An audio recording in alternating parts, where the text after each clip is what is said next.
여러분 안녕하십니까? KBC 8시 뉴스입니다. 윤석열 국민의힘 후보가 광주 유세에서 꺼낸 복합 쇼핑몰 유치를 두고 찬반 논란이 확산되고 있습니다. 민주당 광주광역시당은 무조건 찬성, 반대를 이야기할 때가 아니라고 선을 그었고 광주광역시장 후보군들은 정의당을 제외하고 찬성에 손을 들었습니다. 이형길 기자입니다. 광주광역시는 복합 쇼핑몰 유치에 대해 지난해부터 논의를 시작한 사안이라고 밝혔습니다. 광주광역시 고위 관계자는 더 크고 더 강한 광주시대를 여는 펀시티를 제시했고 펀시티 속에 소상공인과 상생하고 시 경쟁력을 높일 수 있는 방향의 복합 쇼핑몰 유치 논의가 포함됐다고 밝혔습니다. 광주광역시장 출마를 준비하고 있는 강기정 전 청와대 정무수석도 조건부 찬성 입장을 내놨습니다. 강 전 수석은 복합 쇼핑몰 같은 킬러 컨텐츠는 광주에 반드시 필요한 일이라며 문제는 청년 공간을 얼마나 만들지, 소상공인과 어떻게 상생할지 등 공익적 기준을 충족시켜야 한다고 강조했습니다. 또 다른 민주당 광주광역시장 경선 예정자인 정준호 변호사도 적극 찬성 입장입니다. 정 변호사는 전통 상권에 영향이 없는 지역을 선정해서 광주에 없는 시설들도 함께 넣는 방향으로 유치를 충분히 생각해 볼 만하다고 밝혔습니다. 광주광역시장 선거 출마를 선언한 정의당 장현주 시의원은 반대 입장을 확실히 했습니다. 장현주 시의원은 문화적 공간의 필요성, 청년 일자리 기대감은 복합 쇼핑몰 유치가 아닌 다른 방법으로 풀어내야 한다고 강조했습니다.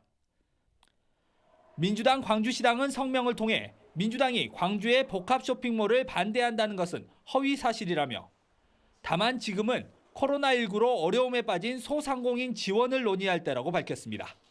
KBC 이영길입니다. 최근 KBC와 전남대 정책대학원이 실시한 광주 전남 기초지자체 평가에선 영광군이 17개 군 가운데 1위를 차지했는데요. 천년의 빛, 굴비의 고장으로 불리는 영광군의 1위 이유는 무엇일까요? 강동일 기자가 군민들을 직접 만나봤습니다. 인구 5만 2천 명의 영광군은 원전과 굴비 산업 등이 발달해 있습니다. 영광원전이 군에 내는 세금과 주민지원금이 한 해 400억 원이고 굴비 관련 사업체만 450여 개에 이릅니다. 영광군은 국내 천일염 두 번째 생산지이며 최근에는 모시송편이 특산품으로 부상했습니다.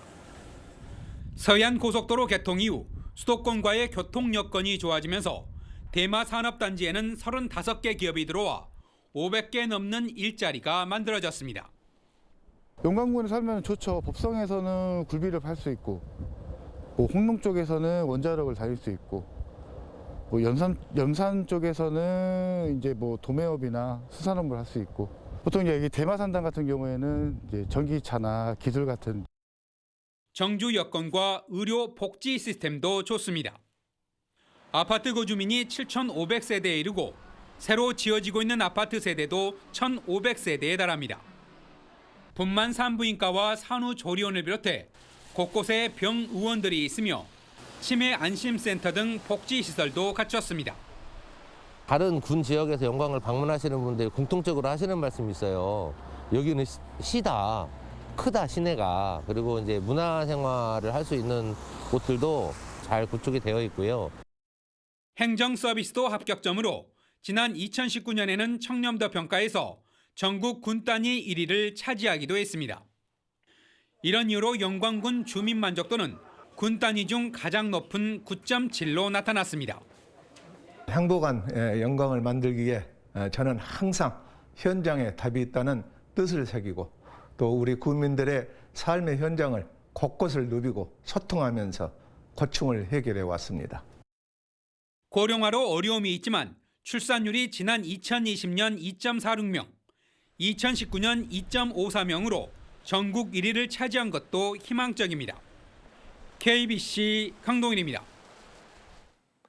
불모지 호남을 향한 국민의힘의 구애가 이어지고 있습니다.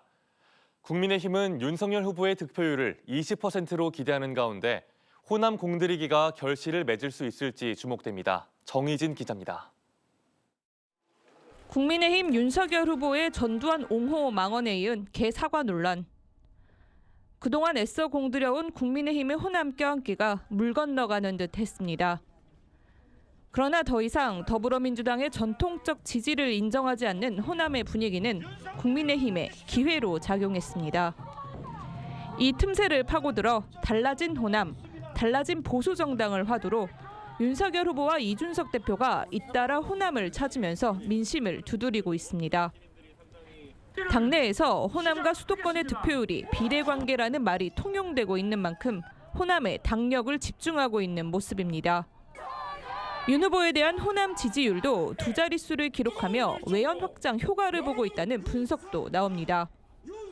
이 대표는 윤 후보의 호남 득표율을 기존 20%에서 25%로 상향하며 자신감을 드러내고 있습니다. 예전에 두 자릿수는 거의 꿈의 득표율이었는데 이번 대선에선 최소한 두 자릿수 확보는 무난하지 않을까라는.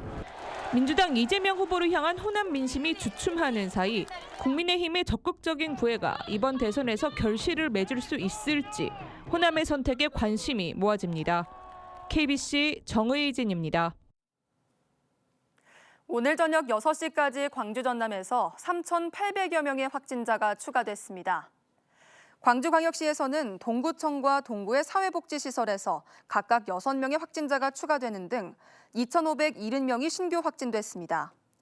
전남에서는 보성의 장애인 생활관, 곡성의 유리공장 등에서 집단 감염이 발생하면서 1,305명의 확진자가 추가됐습니다. 전라남도 교육청이 새학기의 전체 학생 등교를 원칙으로 학사 운영 계획을 세웠습니다. 코로나19 확진자 발생에 따라 탄력적으로 운영되고 촘촘한 방역 대책이 운영됩니다. 정지용 기자의 보도입니다. 전남교육청은 새학기를 맞아 전체 학교의 등교 수업을 원칙으로 학사 운영 정상화에 나서겠다고 밝혔습니다. 다만 코로나19 감염 상황에 따라 학교별로 달리 대응할 수 있도록 했습니다. 신규 확진 학생 발생과 등교 중지 비율에 따라 전체 등교에서부터 전면 원격 수업까지 4단계로 대응 매뉴얼이 마련됐습니다. 그 기준에 도달하기 전이라도 학교 여건과 상황에 따라서 학교 원격 수업 운영위원회를 통해서 선제적으로 자율적으로 전환할 수 있도록 하였습니다. 방역 대책은 학교 중심으로 전환됩니다. 등교 후 매주 2차례 자가 진단을 실시하고 의심 증상자가 발생하면 분리 조치됩니다. 확진자가 여럿 발생하면 이동 검체팀을 투입하고 신속한 지원을 위해 PCR 검사소 2곳과 시군별로 긴급 대응팀 10개가 운영됩니다. 코로나19 변이 바이러스 오미크론의 급속한 확산 속에 전남교육이 전체 등교와 방역이라는 두 마리 토끼를 잡을 수 있을지 주목됩니다. KBC 정지영입니다. 오늘 광주 전남은 대체로 맑은 날씨가 이어지고 있는 가운데 내일은 일교차가 크게 벌어지겠습니다.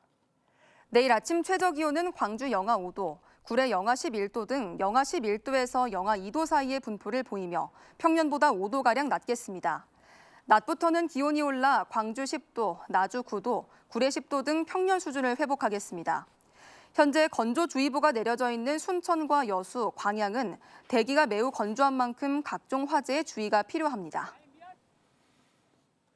전남 선관위가 지방선거를 앞두고 자신의 업적을 선거구민에게 홍보한 현직 기초단체장을 검찰에 고발했습니다. 기초단체장인 A씨는 각종 행사에 참석해 해당 지자체의 사업 추진 실적을 설명하면서 자신의 역할을 부각하는 방법으로 업적을 홍보한 혐의를 받습니다.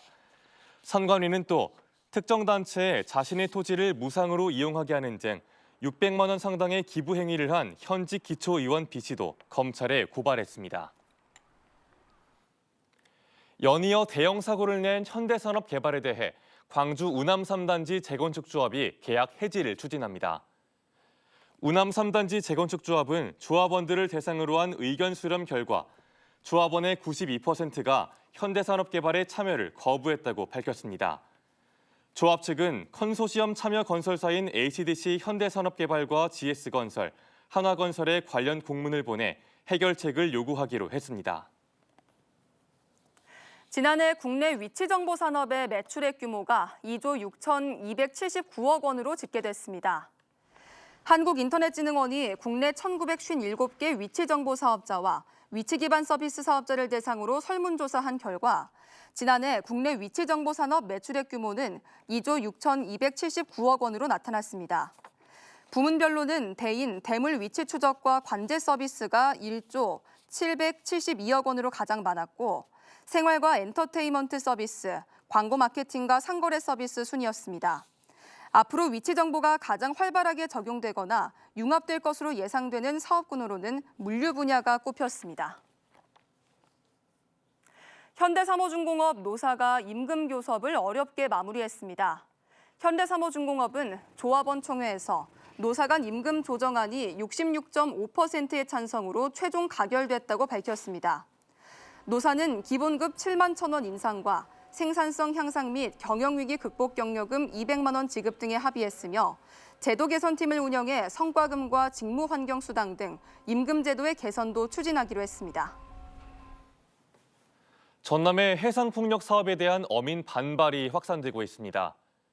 고흥 나로도 어민들은 기자회견을 열고 나로도 해역은 연안 생계형 어업인들의 황금어장임에도 불구하고 최근 주변 해역이 해상풍력으로 뒤덮일 위기에 처했다며 바다 난개발을 중단하라고 촉구했습니다. 앞서 목포와 여수에서도 어민들이 대규모 해상 시위와 생존권 사수 총궐기 대회를 개최하는 등 해상풍력단지 조성을 둘러싼 어민 반발이 계속되고 있습니다. 목포시가 고화도의 명물인 해상데크를 보행약자도 편리하게 이용할 수 있도록 개선 사업을 추진합니다. 목포시는 급경사 계단에 대한 불편함을 해소하고 노약자와 장애인 등 보행약자도 편리하게 이용할 수 있도록 23억 원을 들여 경사형 엘리베이터를 설치하기로 했습니다. 고화도 해상데크는 일렁이는 파도와 바닷바람, 유달산, 목포대교를 조망할 수 있는 힐링 관광지로 각광받는 목포의 명소입니다.